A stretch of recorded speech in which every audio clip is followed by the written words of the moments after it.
So hey guys, this side Deepak Shukla from NIT Jaipur. तो यार ये अपना क्वाड्रेटिक इक्वेशन का लास्ट लेक्चर होने वाला है। आई होप आप लोगों को बहुत अच्छा लगा होगा ये लेक्चर सीरीज। यार मैंने इसमें काफ़ी क्वेश्चन कराए हैं, काफ़ी थियरी भी कराई है यार। इसके साथ साथ आप लोगों को जब लास्ट टाइम आता है ना, तो उस टाइम पे बच्चे बहुत परेशान हो जाते हैं, भैया मैं रिवीजन करूँ, रिवीजन में क्वेश्चन करूँ या कहाँ से क्वेश्चन करूँ। यार इन सब प्रॉब्लम्स को देखते हुए मैंने ना इसी वजह से कॉपी में बहुत सारे क्वेश्चन करवा रखे हैं। हर टॉपिक के आपको क्वेश्चन मिलते होंगे एटलीस्ट कॉपी में। और मैंने कुछ क्वेश्चन इसके साथ साथ टाइम की कमी होने के कारण मैं जिनको नहीं बता सका मैं उनको आपके पास दे दिया होमवर्क के लिए। और यार जिन्होंने टेलीग्राम ग्रुप ज्वाइन किया होगा उनके पास एटलीस्ट सोल्यूशन भी मिल गया होगा। तो यार आपको बहुत सारे क्वेश्चन मैंने करा दिए इस चैप्टर में। आप एक बार काउंट करके कमेंट में ज़रूर बताना इस चैप्टर ख़त्म होने के बाद। मतलब काउंट तब करना जब पढ़ने बैठना एंड क्वेश्चन तुम सॉल्व करना, तब उस टाइम पे देख लेना कितने क्वेश्चन भैया ने कराए होंगे, फिर कंपेयर कर लेना अगर किसी से करना होगा तो। और हाँ यार देखो, तुम्हारे सबसे ज़रूरी तुम्हारे लिए ये काम है ना कि रिवीजन करते रहना है यार। एटलीस्ट मुझे लगता है ना, जितना मैंने पढ़ा दिया होगा उतने टोटल का आपको 1 से 2 बार अभी तक रिवीजन कर लेना चाहिए था। और आज जब चैप्टर ये ख़त्म होगा ना, इसके बाद कॉपी लेकर के आज का जो मैंने पढ़ाया वो तो अच्छे तरीके से पढ़ना ही है। उसके साथ साथ फिर से तुम्हें आधे से 1 घंटे देने होंगे, पूरी कॉपी को अच्छे से पढ़ना है और फिर उनमें दिए गए क्वेश्चन को अच्छे से लगाना है। मतलब आपको ये सारी चीज़ें प्रोसेस करके आपको ये कंफर्म करना होगा ना कि आपका ये चैप्टर फिनिश ओवर हो चुका है। सो यार ये प्रोसेस बहुत ही ज़रूरी है। हर चैप्टर के बाद आपको ऐसा करना है, किसी भी सब्जेक्ट का वो चैप्टर हो। तो आई होप वीडियो तो अच्छी तुम्हें लग रही होगी यार। दोस्तों के बीच शेयर किए या नहीं किए यार, ये मैं तो नहीं जान पाऊँगा किए या नहीं किए, पर कर देना ज़रूर। और चैनल पे नहीं होता तो उसको भी सब्सक्राइब कर देना। सो यार आज के इस लेक्चर में हम देखेंगे लीनियर अलजेब्रिक इक्वेशन होते हैं ना, लीनियर अलजेब्रिक इक्वेशन। उन इक्वेशन की मैक्सिमम मिनिमम वैल्यू एक प्रकार से बोल सकते हैं, एक प्रकार से रेंज बोल सकते हैं, परिसर बोल सकते हैं, अधिकतम न्यूनतम वैल्यू निकालना। तो यार इनमें 2 से 3 टाइप होते हैं जिनको मैंने अपने हिसाब से कैटेगराइज किया है। टाइप 1 जो होते हैं linear type, linear equation upon linear equation, ये एक टाइप हो गया। अब इन टाइप के इक्वेशन के अगर क्वेश्चन ऐसा कुछ दिया हो इन टाइप में, तो उनकी वैल्यू मैक्सिमम मिनिमम वैल्यू कैसे फाइंड करेंगे या रेंज कैसे फाइंड करेंगे, तो उसको हम एक क्वेश्चन के थ्रू देखेंगे। क्वेश्चन दिया हुआ है अपना 3x + 4 अपॉन 2x - 5।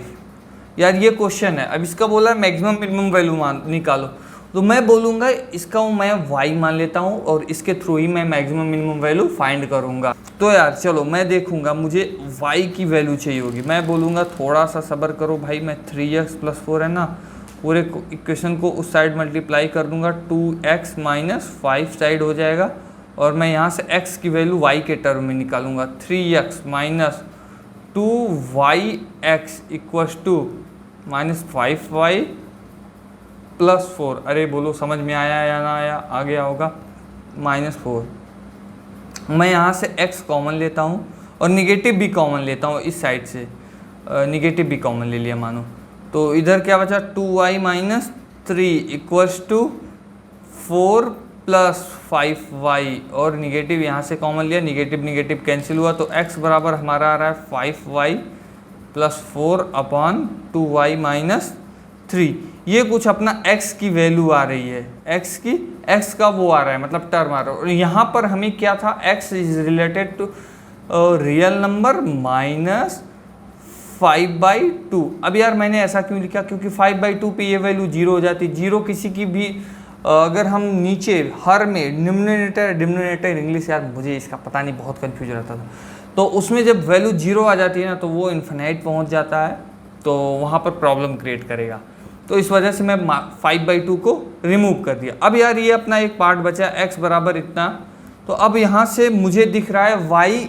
अब यहाँ से इस पार्ट को देखना है हमें, कौन से y की वैल्यू के लिए पूरी इक्वेशन जो है ना वो सेटिस्फाई नहीं कर रही है, वही बस चेक करना है और बाकी काम डन है अपना। तो यार मैं देखूँ तो y is related to real number है, बट अगर इस रियल नंबर में मैं 3/2 रख दूं तो ये बॉल कर सकता है, मतलब इन्फिनिटी का फॉर्म बन सकता है। तो ये इन्फिनिटी का फॉर्म हमें नहीं लाना है, ये अपना आंसर आ गया। ये क्या गया? रेंज आ गया। और माइनस मिनिमम मतलब मिनिमम मैक्सिमम वैल्यू है माइनस इन्फिनिटी और प्लस इन्फिनिटी हो सकती है यार, अब डिपेंड कर देगा आप क्या वैल्यू हम रख रहे हैं वाई की, मतलब क्या वैल्यू हम एक्स की रख रहे हैं। तो आई होप तुम्हें समझ में आ चुका होगा कि क्या चीज़ें हैं, मतलब कैसे इन चीज़ों को, इस टाइप के क्वेश्चन को सॉल्व करना है, कैसे एक्सप्लोर करना है, और आंसर भी आ गया। और नेक्स्ट अपना जो टाइप है वो टाइप 2 जिसकी हम बात करेंगे। अब यहाँ पर लीनियर इक्वेशन अपान क्वाड्रेटिक इक्वेशन आ जाए या क्वाड्रेटिक इक्वेशन अपान क्वाड्रेटिक इक्वेशन आ जाए, मतलब किसी भी टाइप का भी इक्वेशन आ जाए, अब उसके लिए हम क्या करेंगे। अब क्वेश्चन सेम वही प्रोसेस है, बस थोड़ा सा मतलब चेंज रहेगा, हम उसको देखेंगे। तो यार जो अपने पास क्वेश्चन दिया हुआ है x square minus x plus 1 upon x square plus x plus 1 equal to y. अब ये अपने पास क्वेश्चन दिया हुआ, हमेशा हमें एक चीज़ें चेक करनी ही करनी है, जैसे कि हमें नीचे वाला पार्ट है, हर वाला पार्ट है, उस पार्ट में कभी भी वैल्यू 0 नहीं आ रही होनी चाहिए, और जिस x की वैल्यू के लिए वो 0 आ रहा होता है उसको निकाल फेंको, जिससे मतलब मुझे इन्फिनिटी का फॉर्म ना बने। चलो चेक करते हैं। अरे यार इसका मुझे d में कुछ संशय लग रहा है, d बराबर बी स्क्वायर माइनस 4ac मतलब लेस देन 0 हो गया, और x is related to real number, मतलब ये ऑलवेज पॉजिटिव ही पॉजिटिव होगा। अपने लिए खुशी की बात है, जश्न मनाओ, मतलब मुझे यहाँ पर कोई रिस्ट्रिक्शन नहीं लगाना है। अब फिर से वही कंडीशन हम अप्लाई करना स्टार्ट करेंगे जैसे हमने लास्ट टाइम किया था, क्रॉस मल्टीप्लिकेशन कर देंगे, इसका मल्टीप्लाई इसमें, इसका मल्टीप्लाई इसको अपॉन 1 कर सकते हैं। जब कुछ भी नहीं होता तो अपॉन 1 करना अपना जायज़ होता है। तो x square minus x plus 1 equal to y x square plus y x plus 1। अब मुझे एक्स के टर्म में पूरे क्वाड्रेटिक इक्वेशन को लाना है। एक्स स्क्वायर मैं बोलता हूँ वाई माइनस 1, इन सब पार्ट को मैं इधर लेकर के आता हूँ, प्लस एक्स प्लस जैसे ही मैंने प्लस एक्स किया तो ये क्या बन जाएगा y प्लस 1। ये दोनों पार्ट को देखना ध्यान से, अगर मैं यहाँ से x कॉमन लेता हूँ तो पहले से y था, इधर आएगा, मतलब साइड चेंज करेगा, निगेटिव से पॉजिटिव में कन्वर्ट हो जाएगा, प्लस 1 में कन्वर्ट हो गया। यहाँ पर हमने y नहीं लिखा था और ये कैंसिल नहीं होगा, तो जो लास्ट अपना आ रहा होगा y माइनस 1 आ रहा होगा, y माइनस 1 आ रहा होगा, और ये जो है इक्वल टू 0 होगा। अब देखो यहाँ पर चूँकि अब हमें यहाँ पर क्वाड्रेटिक इक्वेशन है ये चीज़, तो हमें कभी भी क्वाड्रेटिक इक्वेशन के लिए a0 नहीं होता है, तो y is not equal to 1, ये हमें देख करके हमेशा चलना है। अब ध्यान से देखना भाई क्या चीज़ें हैं। अब मेरा y यहाँ से 1 के बराबर नहीं है, अब मैं क्या करूँगा, और x related to real number है, तो मैं क्या बोलूँगा, d is greater than equal to 0 कर दो, d is greater than equal to 0, तो d is greater than equal to 0, y plus 1 का whole square minus 4y minus 1 का होल स्क्वायर। ये कुछ बन रहा है कि नहीं? अरे यार ध्यान से देखो, अगर मैं इसको भी कर दूँ तो ये 2 और इसको बड़े ब्रैकेट में लूँ, होल स्क्वायर, सही ना, बिल्कुल। चलो अब मैं लगाता हूँ y plus 1 plus 2y minus 2। अरे समझ में आया, a square minus b square का फार्मूले भी मैंने अप्लाई कर दिया यार, y plus 1 minus 2y plus 2 is greater than equal to 0, ये ग्रेटर देन इक्वल टू 0 है। अब ध्यान से देखना, यहाँ क्या बचा, 3y माइनस 1, और ये क्या बना अपना minus y plus 3 is greater than equal to 0। अब मैंने वहाँ से माइनस कॉमन लेकर के मल्टीप्लाई कर दिया, तो ये कुछ इस प्रकार से हो जाएगा y माइनस 3। अब मैंने माइनस मल्टीप्लाई किया तो लेस देन, ये पार्ट ग्रेटर देन जो था वो लेस देन में कन्वर्ट हो गया। अब देखना यार, अब मेरी जो y की वैल्यू आ रही है ना, y is related to close bracket, क्योंकि ग्रेटर देन इक्वल टू है, इस वजह से मैं क्लोज ब्रैकेट यूज करूंगा। 1/3 से लेकर के 3 तक है, 1/3 से लेकर के 3, बट इसके बीच अपना 1 आ रहा है, तो 1 को हमको हटाना ही होगा। एक्चुअली 1 पे वो क्वाड्रेटिक इक्वेशन एग्जिस्ट ही नहीं करेगा, 0 हो जाएगी a की वैल्यू, देन हमें 1 को रिमूव करना है। तो ये अपना नेक्स्ट क्वेश्चन का रेंज आ गया। आई होप तुम्हें समझ में आया होगा। और नेक्स्ट चलो, ये टॉपिक अपना ख़त्म होता है यहीं पर। अब यार हम कुछ जनरल चीज़ें देखते हैं, मतलब जो बहुत ही इंपॉर्टेंट होती हैं, कभी कभी क्वेश्चन सॉल्व करने में अपने को बहुत ज़्यादा हेल्प करती हैं। उस जनरल चीज़ों के ऊपर हम कुछ क्वेश्चन भी देखेंगे। तो यार हम लोग देखेंगे जनरल क्वाड्रेटिक इक्वेशन का formula of general quadratic equation. अब ध्यान से देखना बच्चा लोग, मैं बोलूँगा जो अपना जनरल क्वाड्रेटिक इक्वेशन का फार्मूला होता है वो ये स्टैंडर्ड होता है, ax square plus b y square plus 2ax sorry यहाँ a नहीं, 2f(x) या 2gx plus 2fy plus c plus 2hxy equal to 0। ये अपना जनरल रूप होता है क्वाड्रेटिक इक्वेशन का। अब यार हमारा वहाँ पर ये 2 वेरिएबल का होता है, यहाँ पर हमें y की वैल्यू 0 मिल रही होती है, इस वजह से वो अपना क्वाड्रेटिक इक्वेशन सिंपल सा दिख रहा होता है। अब भाई देखो, इस क्वाड्रेटिक इक्वेशन को भी हम दो लीनियर इक्वेशन के मल्टीप्लाई के रूप में लिख सकते हैं कि नहीं। अगर मैं x इंटू एक्स करूँ तो क्या मिलने वाला है, मुझे एक्स स्क्वायर मिलने वाला है। एग्जैक्टली तो ये दोनों क्या है, लीनियर है। लीनियर का मल्टीप्लाई करने पर क्वाड्रेटिक मिल रहा है। तो एग्जैक्टली ये जनरल फार्मूला होगा ना, वो भी किसी लीनियर इक्वेशन के मल्टीप्लिकेशन के थ्रू मिले होंगे। तो मैं मानता हूँ कुछ होगा यार कि मतलब l x plus m y plus n, ये फर्स्ट लीनियर इक्वेशन है। और सेकेंड लीनियर इक्वेशन भी कुछ इस प्रकार से हम लोगों की दिखेगी, p x plus q y plus r equal to 0। Means ये दोनों आपस में क्या है, इक्वल हैं। ये दोनों आपस में इक्वल हैं। अब देखो भाई, ये सभी कंडीशन में ये फॉलो नहीं करता। अब कुछ ही कंडीशन होती है जब ये चीज़ें फॉलो होती हैं। वो ये कंडीशन होती है जब अपना a b c plus 2fgh minus af square minus bg square minus ch square equal to 0 हो। जब ये कंडीशन फॉलो कर रहा होगा ना, जब मैं ax a b c g h और f की वैल्यू को इसमें पुट करूंगा और ये टोटल 0 आ रहा होगा ना, तब ये क्वाड्रेटिक इक्वेशन इस फॉर्मेट में बनेगा, नहीं तो नहीं बनेगा। चलो एक क्वेश्चन के थ्रू, एक नहीं इस पे दो क्वेश्चन करेंगे, क्योंकि ये कभी कभी मतलब मुझे लगता है ना कि जे एडवांस में डायरेक्ट 2-3 नंबर के क्वेश्चन की तरफ में पूछ सकता है। मतलब थोड़ा अगर घुमाया, अगर उसके पास टाइम कम रहा तो 1-2 नंबर तक तो आराम से दे सकता है इस टाइप के क्वेश्चन को। अब देखना, लिखा हुआ है कि एक क्वाड्रेटिक इक्वेशन है जिसका जनरल रूप हमें दिया हुआ है 3x square plus 2px y plus 2y square plus 2ax minus 4y plus 1 equal to 0। ये क्वाड्रेटिक इक्वेशन गिवन है। अब बोल रहा है इसको हम टू लीनियर इक्वेशन के मल्टीप्लिकेशन के फॉर्म में लिख सकते हैं। समझ गए ना, मतलब लिख सकते हैं, बोल दिया, छूट दे दिया, परमिशन दे दी। तो बोल रहा है एक नेक्स्ट क्वाड्रेटिक इक्वेशन है t square minus plus 4at plus 2a square plus 6 बराबर जी। इसका रूट बताओ, find the root of quadratic equation.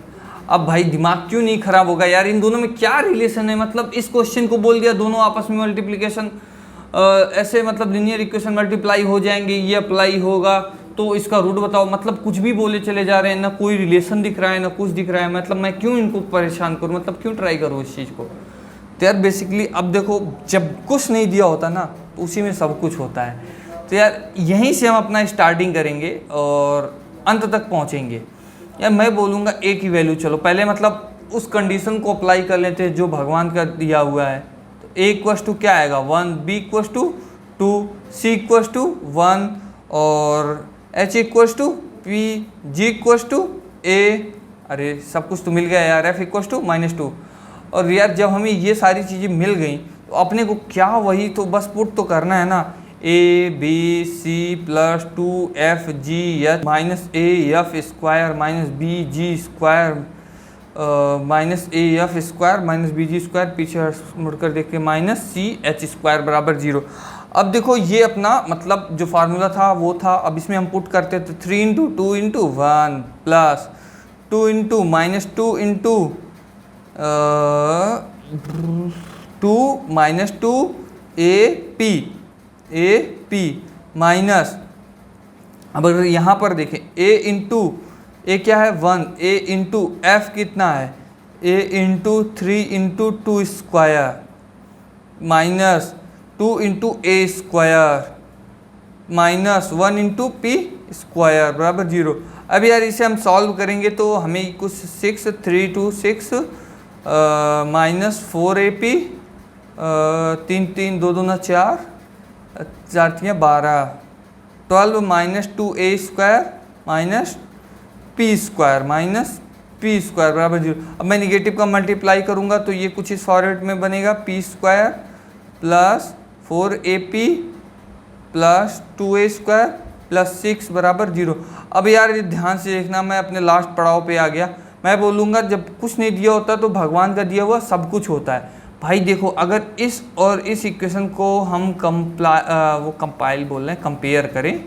Compare करेंगे तो क्या मिलेगा अपने को। यार ध्यान से देखना, अगर इस इक्वेशन में मैं t बराबर p रखूँगा ना तो एग्जैक्टली यही सेम चीज़ बन रही है और इसकी वैल्यू किसके बराबर है, 0 के बराबर है। तो भगवान ने बता दिया कि इसका भी रूट क्या ही होगा, p होगा। इसका रूट क्या होगा, p होगा, काहे कि p रखने पर हमको e मिल रहा है और इसकी वैल्यू हमको 0 मिली हुई है, तो हमारा काम चल गया। अब यार जो नेक्स्ट क्वेश्चन है वो कुछ इस प्रकार है कि मतलब थोड़ा सा बढ़िया क्वेश्चन मुझे लगता है। x² + 1 नहीं +16y² - 3x + 2 = 0 ऐसा क्वाड्रेटिक इक्वेशन दिया है और बोला है x related to real number, y related to real number. तो कुछ प्रूफ करने के लिए दादा ने दिया है कि प्रूफ दैट 1 से x हमेशा, मतलब x का जो रेंज होगा, डोमेन होगा, वो इसी के बीच आना चाहिए x, और y भी इसी के बीच में ही आना चाहिए, तभी ये मतलब इक्वेशन सही हो पाएगी। अब मैं बोलूँगा यार बड़ा बवाल, मतलब एक क्वाड्रेटिक इक्वेशन से दो दो वैल्यू कैसे फाइंड करना। तो यार जहाँ कुछ नहीं दिया होता वहाँ भगवान का सब कुछ दिया होता है। तो यार अगर मैं क्वेश्चन के सीधे सोल्यूशन पार्ट पे आऊँगा तो मैं बोलूँगा इस इक्वेशन को पकड़ूंगा, क्योंकि यहाँ पर भगवान ने सब कुछ दिखा दिया। दिख नहीं रहा है फिर भी दिखा दिए भगवान ने कि यार x related to real number, x related to real number के लिए मैं बोलूँगा, अब इस बार पहले y को कांस्टेंट ले लेता हूँ, y को कांस्टेंट ले लेता हूँ तो अपना क्वाड्रेटिक इक्वेशन x² के टर्म में बनेगा, x² - 3x + 16y² + 2, क्योंकि ये कांस्टेंट हैं, = 0। जब x related to real number d is greater than equal to 0 and d is greater than equal to 0 होने पर क्या मिलेगा अपने को। चलो सॉल्व करते हैं। 9 - 4 times of 16y² + 2 is greater than equal to 0 and जब हम इसे सॉल्व करेंगे तो अपना कुछ ना कुछ तो बनेगा, वो बन रहा होगा 1 - 64y²। देखो नेक्स्ट 16 चौके 64 और 9 ठीक है, प्लस ग्रेटर देन और 4 दूना 8, 1 बचेगा, ठीक है, ग्रेटर देन इक्वल टू 0। अब देखो मैं निगेटिव से मल्टीप्लाई जब करूँगा ना तो 8y का whole square -1 is less than equal to 0 आ जाएगा। एंड देन जब मैं a² - b² फार्मूले पे अप्लाई करूँगा ना तो 4y - 1 into 8y + 1 is less than equal to 0 and we will find the value of y 1/8। अब यार ये मत पूछना ये भैया डायरेक्ट कैसे कर दे रहे हो, इसके ऊपर पूरा अपना एक लेक्चर चला हुआ है, जाकर के देखो, शायद लेक्चर नंबर 4, 5, 6 इसी बीच में होगा। और यार अब मेरा ये तो प्रूफ हो चुका y के लिए, अब मैं x के लिए तो then we will do y is related to real number and x is constant. Then x is constant लेते ही मेरा क्या आ जाएगा 16y², एक ही y का टर्म है और बाकी सारे अपने कांस्टेंट में चलेंगे आएंगे। 3x + 2 is equal to 0। अब मैं जैसे ही d is greater than equal to 0 करूँगा ना तो b² 0 - 4 times of 16 into x² - 3x + 2 is greater than equal to 0 and जब मैं माइनस से मल्टीप्लाई करूंगा तो ये जो साइन है वो चेंज हो जाएगा और इन दोनों को भी 0 के उधर भेज दूंगा तो फाइनली क्या बचेगा x² - 3x + 2 is less than equal to 0 and we will find x - 2 we will get जो भी होगा x - 1 is less than equal to 0 and finally answer अपने को मिल जाएगा x इज रिलेटेड टू 1 से 2 के बीच में। यार ये भी अपना प्रूफ हो गया, ये भी अपना प्रूफ हो गया। आई होप यार क्वेश्चन तुम्हें अच्छे लग रहे होंगे, आसान हैं, अच्छे हैं, सच्चे हैं, सब कुछ है। तो यार अब बताओ वीडियो तुम्हें कैसी लग रही है। अगर फर्स्ट टाइम आए हो तो चैनल को सब्सक्राइब तो ज़रूर करना। सॉरी यार पढ़ाने के बीच में ऐसा बोलने के लिए, मेरा माइंड थोड़ा डाइवर्ट हो गया था। तो यार देखो अब कुछ जनरल रूल होते हैं, एक दो जनरल रूल और देखेंगे। Some general rule. अब इन जनरल रूल के बाद ना अपन सीधा एक क्वेश्चन करेंगे और लेक्चर को ख़त्म करने के साथ साथ चैप्टर को भी ख़त्म ही कर देंगे आज। और नेक्स्ट अपना चलेगा मे बी दूसरे सर संदीप सर, उनकी AIR समथिंग है, मतलब उनके बारे में भी मैं रिवील नहीं करने वाला। उनके लेक्चर सीरीज आना स्टार्ट हो जाएंगे तब मैं बताऊंगा। मे बी अगर उनके कोई प्रॉब्लम होगा, वो लेक्चर नहीं रिलीज कर पा रहे होंगे, तब तक मैं सीक्वेंस एंड सीरीज को लेकर के आगे बढ़ूंगा, क्योंकि मतलब थोड़ा थोड़ा उसमें भी यार अपने ज्योमेट्री पार्ट नहीं है, वो क्या बोलते हैं अलजेब्रिक पार्ट है, तो उसे ही मैं कंटिन्यू करूँगा अलजेब्रा को, और देखूँगा आगे क्या होने वाला है। पर यार मेरा प्रयास रहेगा पूरा कंटेंट, पूरे मैथ का लेक्चर आप तक पहुँचता रहे। और चलो यार, सम जनरल रूल क्या है, अगर आप ध्यान से देखना, मैं क्वाड्रेटिक इक्वेशन की बात करता हूँ तो इसमें कितने रूट अपने को दिखते हैं, 2 रूट दिख सकते हैं। तो इसका जो ग्राफ बन रहा होता है वो कुछ ऐसा बन रहा होता है। अब यार जैसे ही मैं लीनियर इक्वेशन की बात करता हूँ, यार ऐसा भी बन सकता है या ऐसा बन सकता है। अब जैसे ही मैं लीनियर इक्वेशन की बात करता हूँ तो उसका कितना रूट हो सकता है, 1 रूट होगा। लीनियर इक्वेशन ऑलवेज ऐसे कट के जाएगा ही, इसका मतलब हमेशा एक ना एक रूट तो जरूर ही होगा, समझ गए ना। एक ना एक रूट तो होना ही है, ये फिक्स है। भगवान ने इसे बना करके भेजा कि जाओ तुम्हारा एक रूट तो होगा ही होगा। क्वाड्रेटिक इक्वेशन की बोला तुम्हारे शरारत के ऊपर डिपेंड करता है कि तुम रूट लोगे या नहीं लोगे। अब मैं बोलूँगा चलो मैंने सिंगल का देख लिया, मतलब लीनियर का देख लिया, क्वाड्रेटिक का देख लिया, आप क्यूबिक की बात करें। क्यूबिक में जो अपना ग्राफ बनता है कुछ इस टाइप में बनता है, या इस टाइप में भी बन सकता है, या टच करके ऐसे भाग सकता है। तो अब यहाँ ध्यान से देखना, इस क्वाड्रेटिक क्यूबिक इक्वेशन में 1 रूट, इधर भी 3 रूट और इधर 2 रूट, जिसमें 2 रूट आपस में बराबर है।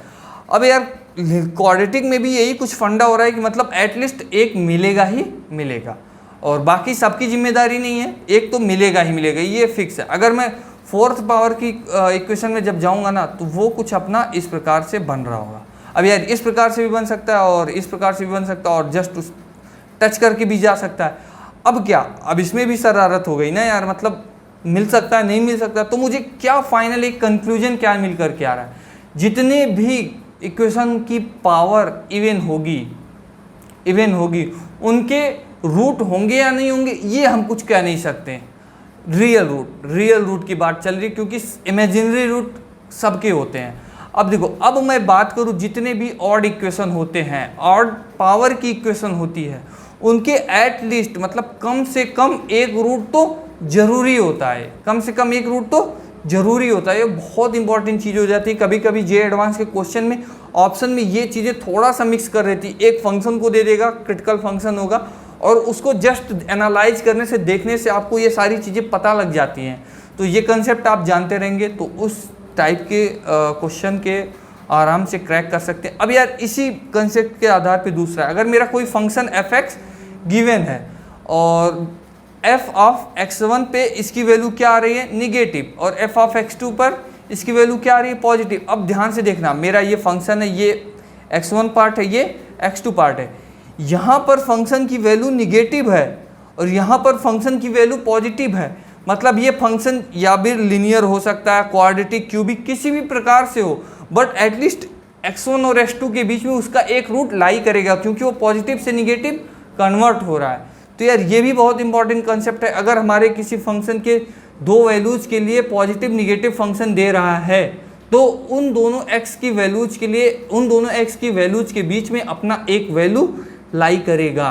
तो यार ये भी कंसेप्ट थोड़ा सा मतलब अच्छा रहता है। चलो इस कंसेप्ट के ऊपर अपन एक क्वेश्चन देखते हैं जो कि थोड़ा सा इंपॉर्टेंट होने वाला है। क्वेश्चन ये है, क्वेश्चन में अपने को गिवन a जो है b से छोटा है और b जो है c से छोटा है, c जो है d से छोटा है, और अपना एक क्वाड्रेटिक इक्वेशन गिवन है x minus a x minus b plus lambda times of x minus b x minus d, ऐसा इसने दिया हुआ है। और बोल रहा है इनके ग्राफ, मतलब एक अनुमानित ग्राफ बताओ और जिसमें मिनिमम रूट एटलीस्ट वो कंटेन कर रहा हो। तो चलो अपन इस क्वेश्चन को सॉल्व करते हैं। बहुत ही आसान क्वेश्चन है, अगर हमने देखा होगा। तो यार मैं देखता हूँ पहले इनकी वैल्यू क्यों दी हुई है, जो दिया है भगवान वही सब कुछ है, तो इसी में सब कुछ समाया हुआ है। इसी को चेक करते हैं। मैं x बराबर a के लिए पूरा देखता हूँ तो क्या मुझे मिलेगा, plus alpha times of x equal to A के लिए ये पार्ट टोटल निगेटिव, क्योंकि ए बी से छोटा है तो निगेटिव, ए डी से भी छोटा है तो निगेटिव। अब निगेटिव निगेटिव होने के कारण इनका जब मल्टीप्लाई ये पॉजिटिव, तो हमारा प्लस लैम्डा आ रहा होगा, ये चीज़ ऑलवेज पॉजिटिव ही होगी। अब हमारा टोटल वैल्यू आया पॉजिटिव में लैम्डा। अब यदि ये लैम्डा के ऊपर भी डिपेंड करेगा लैम्डा पॉजिटिव है या निगेटिव, तो हम देख लेंगे, केस बना लेंगे। अब मैं अगर x बराबर ये a का कंडीशन है, अब मैं x बराबर b जैसे ही पुट करता हूँ, ये फिर से पूरा जीरो, b पे सॉरी ये पूरा जीरो, ये पूरा जीरो और सब जीरो, और सॉरी ये चीज़ें c है, सॉरी ये c है, और यार c पर निगेटिव ही आएगा क्योंकि a c से छोटा ही है। अब यार जैसे मैं यहाँ b रखूँगा तो फिर निगेटिव ऑलवेज पॉजिटिव, तो यार इसमें भी वही कंडीशन प्लस लैम्डा आ रहा है। अरे बोलो, मैं b रखा b के लिए ये zero, b negative positive, alpha के ऊपर डिपेंड कर दिया, b हो गया। अब चलो c के ऊपर x इक्वल टू c के ऊपर चलते हैं अपन, x इक्वल टू c। चलो c के लिए ये पार्ट पॉजिटिव, ये पार्ट पॉजिटिव, ये c के लिए कुछ कहा नहीं जा सकता है, तो टोटल पार्ट पॉजिटिव आ जाएगा, टोटल पार्ट पॉजिटिव। ध्यान से यार देखो, सॉरी हाँ टोटल पार्ट पॉजिटिव आ गया। अब जो है d के लिए अगर हम देखेंगे तो d minus A positive, d minus B positive, क्योंकि d सबसे बड़ा है तो ऑलवेज पॉजिटिव ही पॉजिटिव देगा। तो ये पार्ट फिर से जीरो, तो ये पॉजिटिव आ गया। अब देखना है ये क्वेश्चन कब अच्छा हो सकता था ना, जब मैं x minus A into X minus D कर देता। ये आप लोग कर लेना अपने आप से, और वो अलग क्वेश्चन बना करके उसको ट्राई करना। x minus A into X minus D plus lambda times of x minus B into X minus C. ये थोड़ा सा मतलब अच्छा हो जाएगा, क्योंकि यहाँ पर फिर नेगेटिव साइन भी आना स्टार्ट हो जाएंगे अपने पास। अब ये देखो कंडीशन बन रही, अब मैं बोल रहा हूँ कि लैम्डा अपना पॉजिटिव है, लैम्डा अपना पॉजिटिव है, क्या है लैम्डा अपना पॉजिटिव है। चलो तब देखते हैं सभी वैल्यू क्या मिलेंगी, पॉजिटिव पॉजिटिव पॉजिटिव। तो यार हमें मिनिमम की कंडीशन कोई मिल ही नहीं रही है, तो यार ये कुछ ऐसे मतलब होकर के चला जाएगा, हम कोई भी मिनिमम की कंडीशन नहीं पा रहे होंगे। अगर मैं बोलता हूँ लैम्डा अपना निगेटिव है, लैम्डा अपना क्या है निगेटिव है, लैम्डा निगेटिव लैम्डा निगेटिव मतलब ये टोटल पार्ट निगेटिव हो गया। अब ए बी सी डी ये अपने कुछ ऐसे हैं। अब यार इसकी कई कंडीशन बन सकती है, अब वो डिपेंड करेगा, पर मैं मिनिमम रूट उस पर नहीं निकाल पा रहा हूँ। अब यार ध्यान से यहाँ पर देखना, अब ए और बी पे जो क्वाड्रेटिक इक्वेशन है ना वो निगेटिव है, और सी और डी पे पॉजिटिव है। इट मीन्स बी और सी के बीच में इसका एक रूट एटलीस्ट लाई करेगा और ऐसे करके जाएगा। अब ये कहाँ कट करेगा दोनों, ये सेकंड वाला पार्ट किसके बीच में कट करेगा, कैसे कट करेगा, कहाँ कट करेगा, मुझे इसके बारे में कुछ नहीं मालूम है, पर एटलीस्ट जो सी और डी पे है ना वो हमें पॉजिटिव ही लाना है। देखो यहाँ पर x equal to D, X equal to C और डी पे पूरे फंक्शन की वैल्यू पॉजिटिव, तो ये मुझे पॉजिटिव मिल जा रहे हैं, और ए और बी पे निगेटिव, क्योंकि मैंने यहाँ लैम्डा निगेटिव एज्यूम किया जो लैम्डा की वैल्यू होगी। तो यार यहाँ पर निगेटिव, और इसका मतलब अप्रॉक्सीमेट ग्राफ इस प्रकार, इसका अप्रॉक्सीमेट इस प्रकार। अब यार तुम्हें जो मैंने क्वेश्चन अभी बोला है x minus A into X minus D plus lambda times of x minus B into X minus C, ये वाला क्वेश्चन करके ट्राई करना है, और आ भी जाएगा यार, उतना टफ नहीं है, लग जाएगा आराम से। तो यार अब थोड़े से एक दो कंसेप्ट जो बचे हैं उनको देखते हैं अपन। ओ सॉरी ब्रो, ये क्या हो गया इसे बच्चे को। तो ध्यान से देखना, ये भाई साहब अभी पढ़ने का टाइम हो जाता है ना, आज मतलब मैं लेट लेक्चर बना रहा हूँ तो इस वजह से अलार्म भी बजने स्टार्ट। अब देखो एक टॉपिक दिया हुआ है a1x plus b1x plus c1 equal to 0। ये क्वाड्रेटिक इक्वेशन, इसके रूट अल्फ़ा बीटा है, अल्फ़ा 1 बीटा 1 है। और second quadratic equation a2x plus b2x plus c2 है, इसके जो रूट दिए हुए हैं उसके अल्फ़ा 2 और बीटा 2 है। अब यार मैं बोल रहा हूँ कि अगर alpha 1 upon beta 1 equal to alpha 2 upon beta 2 है, ये मतलब ऐसा क्वेश्चन में गिवन है, तो यार एक यहाँ पर कंडीशन सेटिस्फाई होती है, वो होती है b1 square upon b2 square equal to a1 c1 upon a2 c2। तो ये कंडीशन भी सेटिस्फाई करेगा। मतलब कभी कभी ऐसे नॉर्मल क्वेश्चन कभी तुम्हारे साथ जेईई मेंस ने खिलवाड़ करके बोल दिया कि इसकी वैल्यू फाइंड करो ना, तो देन आराम से फाइंड कर सकते हैं अपन, आई होप। तो अब देखो यार, मतलब कब ऐसा हो सकता है यार, b1 अननोन दे दिया होगा, तो फाइंड करना थोड़ा सा टफ हो जाएगा। अगर मेरा c1 और c2 कुछ नोन में होगा तो आराम से निकाल सकते हैं, बड़ी कैलकुलेशन के बजाय ये आसानी से। अब यार कुछ और चीज़ें हैं, अगर मेरा एक quadratic equation ax² plus bx plus c है इक्वल्स टू 0 है, इसके रूट अल्फ़ा और बीटा हैं, तो वो क्वाड्रेटिक इक्वेशन जिनके रूट अल्फ़ा और 1/बीटा होंगे, तो ऐसा क्वाड्रेटिक इक्वेशन फाइंड करो, तो वो होगा x² plus bx plus a, इस टाइप में होगा। मैं x को 1/x से रिप्लेस कर दूंगा इस चीज़ के लिए, ध्यान देना। तो इस प्रकार के क्वाड्रेटिक इक्वेशन के लिए इस प्रकार का रूट आएगा। अगर इसी प्रकार से मैं बोलूँ माइनस अल्फ़ा बीटा, तो x को हम -x से रिप्लेस कर देंगे और फाइनली अपना ये रूट आएगा ax² minus bx minus plus c, तो ये फाइनली अपना रूप आएगा। सो यार बड़ी मेहनतों के साथ ये चैप्टर अपना ख़त्म होता है। आई होप तुम लोग अच्छे से इसे करोगे, पूरा विश्वास है आपके ऊपर। और यार जो भी चैनल को सब्सक्राइब नहीं किया ना, वो चैनल को अभी के अभी सब्सक्राइब करें, और यार टेलीग्राम ग्रुप को ज्वाइन करें। यार बहुत इंपॉर्टेंट होता है, जब तुम्हें कोई डाउट आ रहा होता है कॉन्सेप्ट का, तो उस टेलीग्राम चैनल में आप आराम से, चैनल नहीं यार ग्रुप चैनल में सिर्फ हम पूछ सकते हैं, चैनल शायद नहीं रहेगा, ये ग्रुप ही है। तो यार कभी कभी बहुत इंपॉर्टेंट हो जाता है, जिस कंसेप्ट को आप एक बार पढ़े होते हैं and at the last time आपको कभी उसकी ज़रूरत पड़ती है, तो यार उसमें आप आराम से पूछ सकते हैं और काफ़ी कुछ सुविधाएं मिल सकती हैं, क्वेश्चन भी मिल सकते हैं। अब यार डिपेंड करेगा मेरे टाइम के ऊपर, मुझे टाइम कितना मिलता है। तो यार तुम्हें कैसा लग रहा है? यार मैं बहुत एक्साइटेड हूँ इस सीरीज़ को लेकर के। ड्रॉपर वाले स्टूडेंट्स के लिए पूरी एक सीरीज आ रही है ना, उससे मैं बहुत खुश हूँ। एटलीस्ट मतलब मेरा जो प्लान था कि फ्री एजुकेशन प्रोवाइड किया जाए, वो उसको पूरा करने में मैं सक्षम होता दिख रहा हूँ। और यार देखूँगा आगे क्या होता है। सो आई होप तुम्हें सारी चीज़ें अच्छी लग रही होंगी। मैं कितनी बार ये बातें बोल चुका कि अच्छी लग रही होंगी, बिकॉज यार फर्स्ट लेक्चर जब मैं पढ़ा रहा था ना, उसके लिए मुझे 3 से 4 बार 20-20 मिनट की वीडियोस बनानी पड़ी। 20-20 मिनट मैंने रिकॉर्डिंग करके उसे डिलीट किया। मुझे एक प्रैक्टिस चाहिए होती थी, मैं कैमरे की साइड देखूं या लैपटॉप की साइड देखूं या लिखने पर फोकस करूं, इसमें थोड़ा सा डिस्टर्बेंस हो जाता है। इस वजह से मुझे ऑनलाइन में थोड़ा सा दिक्कत भी आती है पढ़ाने में। ऑफलाइन तो एकदम मतलब मज़ा आ जाएगा पढ़ करके, अगर मैं और तुम दोनों सामने हो तो यार। पर कोविड की वजह से ऐसा कुछ हो नहीं पाएगा, और जो लोग दूर के होंगे उनके लिए भी प्रॉब्लम आ रही होगी। सो यार चैनल पे नए हो तो सब्सक्राइब करना, और यार नेक्स्ट चैप्टर के लिए रेडी हो जाना कल से। और इसका आज कंप्लीट रिवीजन, कंप्लीट क्वेश्चन कर डालो। कोई भी बुक पकड़ो, बस एक बुक लेकर चलना है, कोई भी पकड़ो, अरिहंत की पकड़ो, दिशा पब्लिकेशन की पकड़ो, ओसवाल की पकड़ो, किसी भी वाल की पकड़ो, बट उसे ख़त्म करो at least. Thank you for watching.